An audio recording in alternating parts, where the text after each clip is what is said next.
All right, welcome. This explainer is built specifically for you, Cambridge O-level sociology students.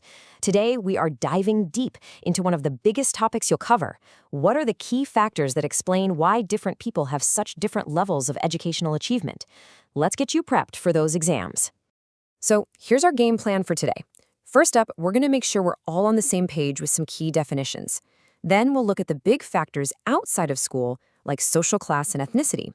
After that, we'll touch on gender patterns before we move our focus inside the school gates to see how things like teacher-student interactions can change everything. And finally, we'll pull it all together so you can see the whole picture. Okay, first things first. We can't really get into the weeds of a problem until we properly define our terms. So this first part is all about building a really solid foundation. Let's make sure we're all speaking the same sociological language. This right here is the absolute heart of our investigation today. Educational inequality isn't just random chance. It follows really clear, predictable patterns. What sociologists are fascinated by is why certain groups, whether based on social class, ethnicity, or gender, consistently get different results from the same education system. And when we say achievement, we have to be super clear. We're not talking about some vague idea of doing well. For sociologists, and definitely for your exams, this means something you can measure. We are talking about the hard data.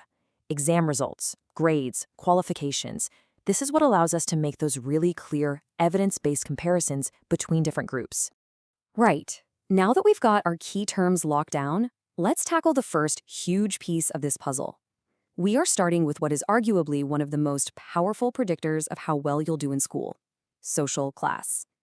We're going to focus on factors that happen outside the school gates, stuff in the home, in the community, that can shape a kid's educational journey before they even step into a classroom. Wow, okay, this chart just lays it all out there, doesn't it? It uses eligibility for free school meals, or FSM, as a proxy for coming from a working class or low-income background. And just look at that gap. 62% of students who are not on free school meals get good passes, but for students who are on FSM, it's only 36%.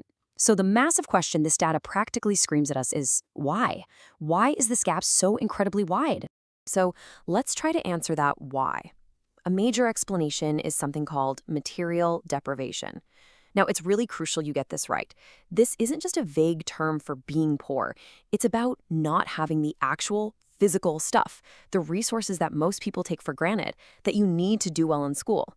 And the effects of this are so practical, so real. I mean, just imagine trying to revise for your exams in a noisy, overcrowded house. Or think about trying to focus in your morning lessons when you haven't had a good breakfast. The digital divide is another huge one. If you don't have a laptop or decent internet, you're at a massive disadvantage. These aren't just excuses. They are real, concrete barriers that get in the way of learning.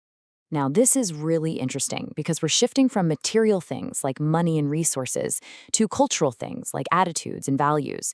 This cartoon shows two very different mindsets. On one side, you've got immediate gratification, which sociologists sometimes link to working class culture, the idea of getting your reward right now. And on the other, you have deferred gratification, the middle class idea of putting in the hard work now, studying, revising, for a much bigger payoff later on, like a professional career. Okay, if there is one sociologist you absolutely have to remember for this topic, it is Pierre Bourdieu. He came up with this brilliant concept of cultural capital. His big idea was that wealth isn't just about money in the bank. He argued that the knowledge, the language, the attitudes of the middle class, they act like a special kind of wealth, a type of currency you can spend to get ahead in the school system. So what does this capital actually look like? Well, it's things like growing up in a home that's packed with books. It's going to museums or theaters on the weekend. It's parents who know exactly how to talk to teachers and navigate parents' evening. These kids basically show up to school already equipped with the culture and the knowledge that the school system values. It's like the school is set up to reward their kind of background from day one. And building on that idea, we have Basil Bernstein, who focused specifically on language. He said there are two codes. The restricted code is kind of like conversational shorthand. It's fast, it's efficient, and it works perfectly when you're talking to friends and family who know what you mean. But then there's the elaborated code. This is more formal, more detailed, with more complex sentences. And here's the crucial bit. Which code do you think schools run on? Which one is used in textbooks and exams? It's the elaborated code. So, Bernstein argued this puts working-class kids at an immediate disadvantage because they might not be as fluent in the official language of education.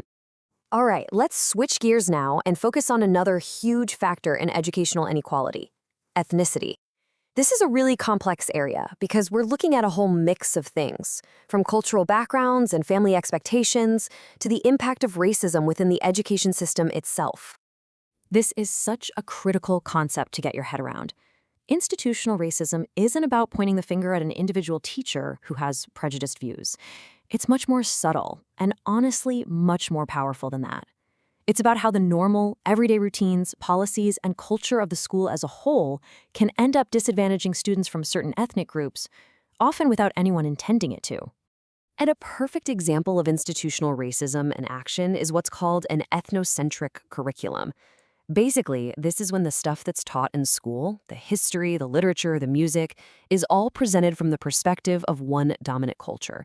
It treats that culture as the default, the norm, and everything else as, well, other. And you can see this everywhere once you start looking. A history syllabus that seems to only be about British kings and queens. A school year that revolves around Christian holidays like Christmas and Easter, while maybe ignoring Diwali or Eid. Even calling languages foreign implies that English is the standard. Now, when students don't see their own cultures and their own histories reflected in what they're learning, it can send a really powerful negative message.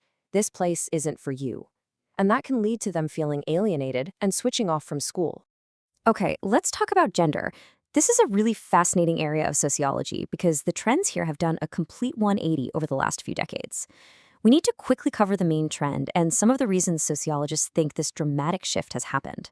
So, here's the big story. The gender gap has flipped. It used to be that boys did better in school, pretty much across the board. But since the late 1980s, that has completely reversed. Now girls tend to outperform boys at almost every stage of education. Why? Well, sociologists have a bunch of theories. Some point to the impact of feminism changing girls' ambitions. Others talk about the decline in traditional men's work, creating an identity crisis for boys. And inside schools, many argue that things like the introduction of coursework tend to suit girls' ways of working better. For your exams, you need to know about these competing explanations. So far, pretty much everything we've talked about has been about factors outside of school. But that is only half the picture. Now we're going to crack open what sociologists sometimes call the black box of the school itself. We're going to look at how the day-to-day interactions and processes that happen inside the classroom can actively create and reinforce inequality. Students aren't just isolated individuals in a school. They form groups, little cliques, what sociologists call subcultures. A pro-school subculture is made up of students who are on board with the school's mission. They work hard, they're respectful, they value good grades. But then you have the total opposite, an anti-school subculture. These are the groups that reject everything the school stands for. For them, you gain status not by doing well, but by breaking the rules, messing around, and showing that you don't care. And the absolute classic study on this is Paul Willis's Learning to Labor. He spent months hanging out with a group of working-class boys he nicknamed the Lads. And as this quote shows, their main goal in school was to have a laugh and wind up the teachers. But here's Willis's brilliant insight. He argued this wasn't just mindless rebellion. He said their anti-school culture was actually preparing them perfectly for the boring, repetitive factory jobs they all expected to get. They were learning how to cope with boredom. So where do these pro- and anti-school attitudes even come from?